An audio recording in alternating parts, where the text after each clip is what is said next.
The question of distinctive behavioral traits, values, and ways of thinking is separable from the question of self-conscious identity as a member of a particular ethnic group.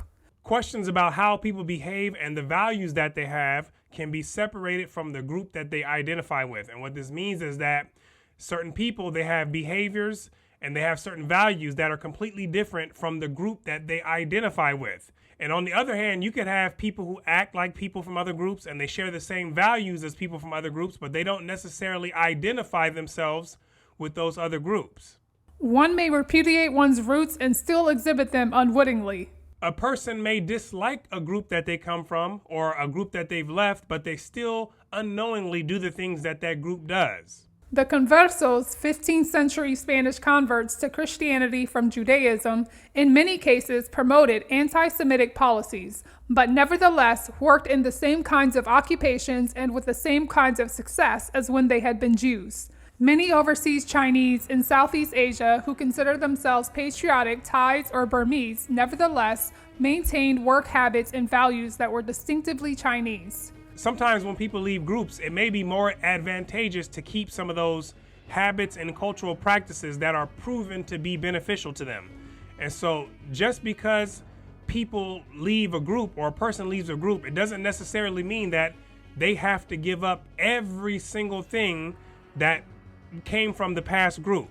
And so like we see here, the people who didn't want to identify themselves as Chinese because they saw themselves as Burmese or Thai, they still kept the work habits and many of the values that the Chinese had. And that's probably because that they knew that those values and those work habits worked for them, right? And so even though they no longer wanted to identify themselves with that group, they still kept some of those practices, which is perfectly fine. Conversely, people who have in fact lost contact with their cultural roots and who have shared little or none of their social experience of their group may not only identify with their group, but even do so in a highly vocal and exaggerated form.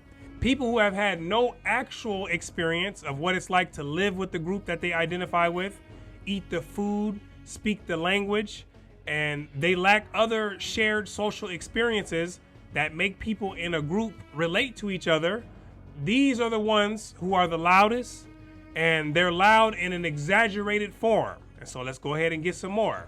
It has, in fact, been a common social phenomenon around the world that those who have lost the culture have often been its most strident apostles. Let's get some examples. Africans educated in Europe and America and thoroughly westernized in their thinking and values have been among the most extreme apostles of Pan-Africanism. Uh-oh. In Peru, it was the acculturated mestizos, rather than the American Indians living in indigenous communities, who lionized the ancestral culture of the Incas. So in Peru, it was not the actual people from the American tribes who lived in those communities who were the ones that were glorifying the cultural roots of the Incas, but rather it was the mestizos or the mixed people from a completely different cultural background who were the ones who were uplifting the Incas culture. And so in other words, they were trying to out-Inca the Incas. And the people that were doing this, they weren't even the Incas, right? And so who else was doing this? Let's find out. The promotion of Buddhist extremism and Sinhalese chauvinism in Sri Lanka in the 1950s was spearheaded by a westernized, Oxford-educated Christian Sinhalese who grew up unable to speak the language of his own people. Not only have cultural revivals often been led by the most assimilated group members in these and other countries, so have revivals of historic grievances. People who grew up in the culture of another group, these have in many cases been the ones who try to revive cultures that they don't belong to. And they've also been the ones who try to revive and relive many of the problems and the pains of the people who are long gone, like what we're about to see right here. While first and second generation Japanese in Canada, who personally suffered pervasive discrimination and then internment during the Second World War, showed little lasting resentment in the post-war era.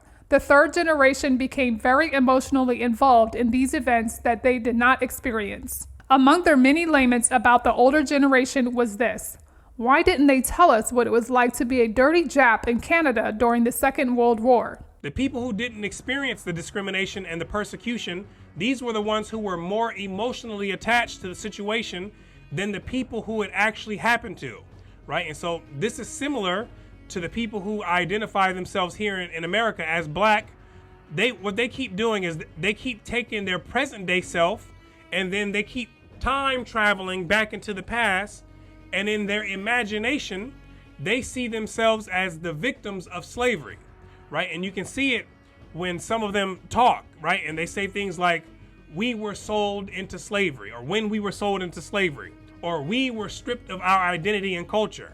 No, you in the present day, you were not sold into slavery or stripped of any identity or culture. You have an identity. It's called black, and you have a culture as well. It's called the black culture, right? Those first group of people who came here, those were the ones who were stripped of their identity and their culture, right? But that wasn't you. And so you have to be careful when living in the past and allowing yourself to be emotionally attached to events that you no longer have the ability to change, right? And so if you don't like the black identity, or if you don't agree with black culture, one thing you can do is you can always change, right? You can change yourself, you can reinvent yourself, and then you can get around other people who think the same way, and you can build your own community and identity and culture, right? That's more of a proactive way than just sitting back and talking about the good old days of being kings and queens of thousands of years ago, and how they took your identity and culture, right? And so that slave mindset, it has to be overcome. And so where are the millennials and the Gen Zs at, right? Where are you at?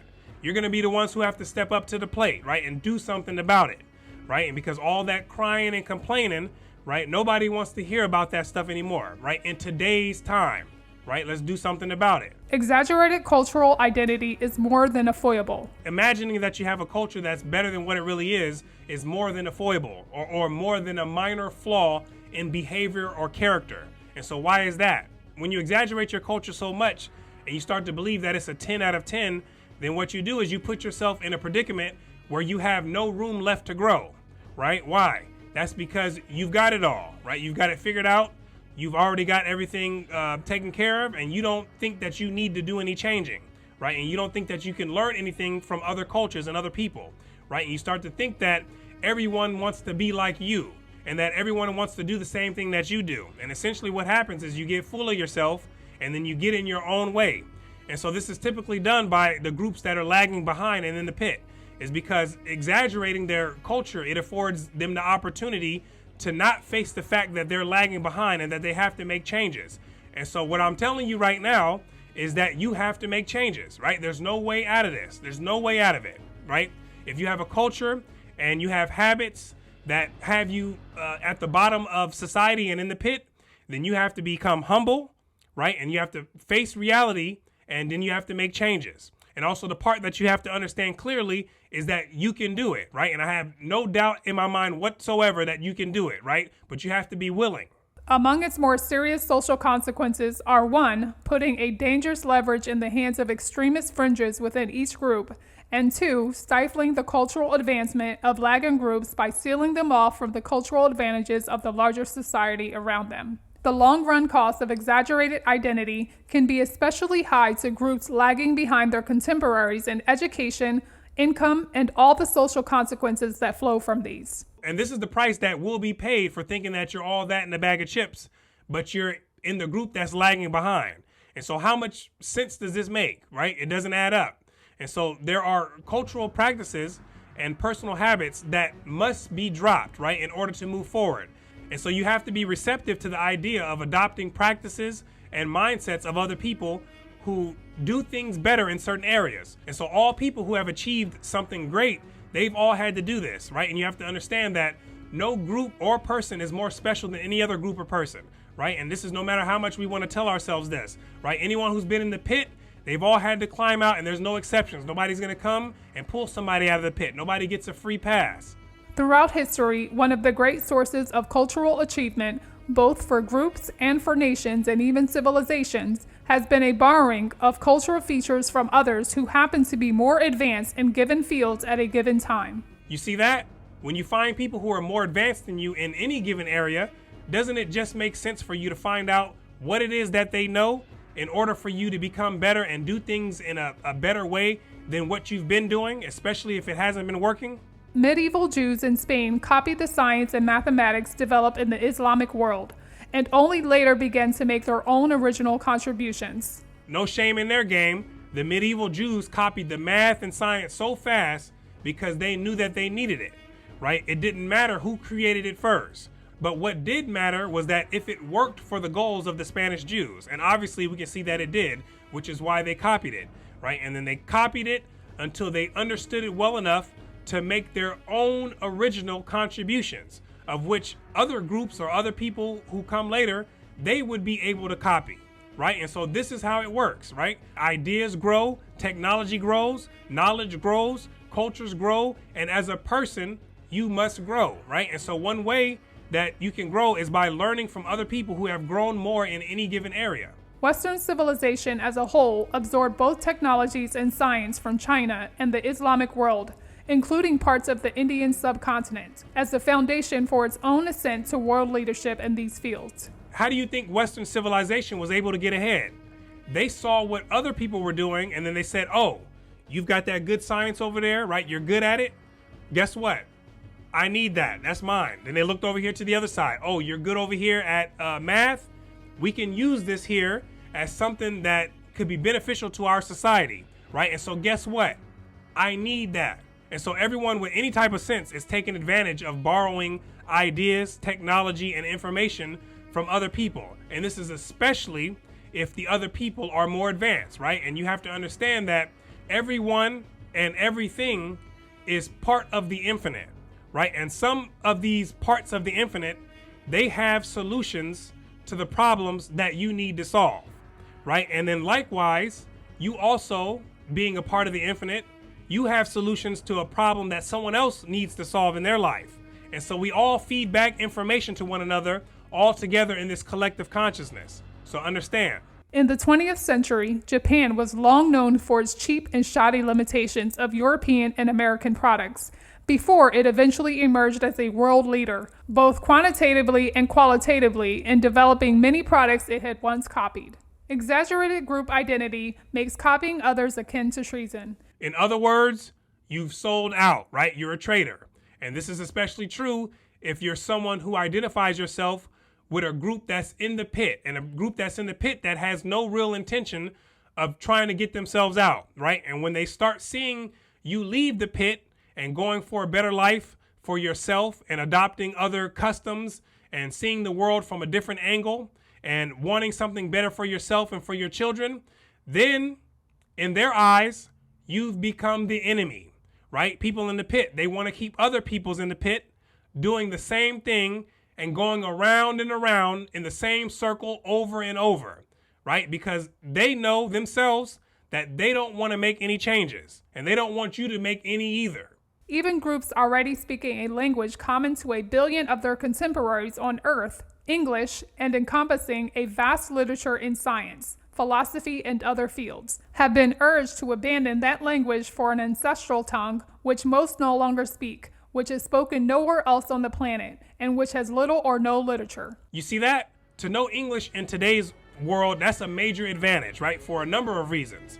But one of the obvious reasons is that most of the up-to-date literature and information in science and technology, it's either in English or it's translated in English, right? And so this is a huge advantage. Understand me right now, right? And so you know if something of major importance comes out, it's going to be in English, right? And this is without a doubt.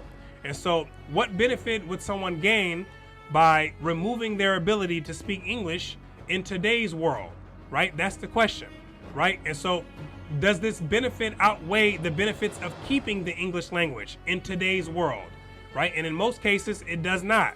And so only pride can fuel up someone to feel the need to try and make a community drop a dominant language that they already speak and has a vast amount of literature and knowledge that's in that language, for them to drop that language and then pick up a language that hardly anyone speaks, and there's hardly any literature and information that's being created or translated in that language. Only pride can make someone do that, right? And so think about that. In Malaysia, English has been abandoned as the language of higher education, even though it is a language so widely read there that the country-leading newspaper, the New Straits Times, is published in English. And there we go. And so the final phrase of freedom is here. And so it's time for you to climb out of the pit and come into the free world where life is much better and it makes much more sense. And I want to thank you for watching all the way into the end. My name is Brooklyn St. Michael, and I'll catch you on the next video.